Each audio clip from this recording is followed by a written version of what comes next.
Hello everyone, কেমন আছো? আশা করছি সবাই ভালো আছো, আমিও ভালো আছি। তো চলো তোমাদের সাথে শেয়ার করব আজকে আমার একটা স্কিন কেয়ারের ভিডিও। তো এগুলো আমি রেগুলার বেসিসে করি না, ওই মাসে একবার কি দুবার করলে বেশ ভালোই হয়। তো আমার কিন্তু মাসে একবার কি দুবার করা হয় না, ওই খুব সময় পেলে তবে, নয়তো সবসময় বিজি থাকি, করাই হয় না। তো এখানে যে প্রোডাক্টগুলো দেখালাম এগুলো দিয়েই আমি যে সবসময় করি তা নয়, আমি ঘুরিয়ে ফিরিয়ে ব্যবহার করি। তো এগুলোর মধ্যে কিছু কিছু জিনিস আমার শেষ হয়ে গেছে। তো এটার একটা ওটার একটা সেটার একটা এরকম মিশিয়ে আমি করছি।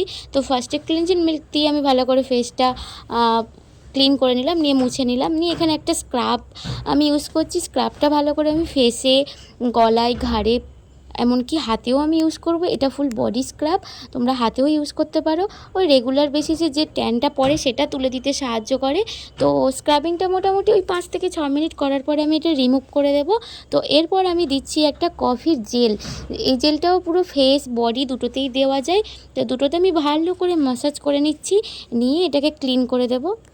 আমি তোমাদেরকে বলবো এগুলো করতে, এগুলো তোমরা সবাই জানো, করো নিশ্চয়ই। তবুও আমি কীভাবে করি সেটা তোমাদের কাছে শেয়ার করছি। তো জাস্ট একটুখানি আমি স্ক্রাব করেছি, তারপরে দেখো আমার স্কিনটা কতটা গ্লো করছে। এরপর আর কিছুই না, ফেস প্যাক লাগিয়ে নেবো বডিতে আর ফেসে।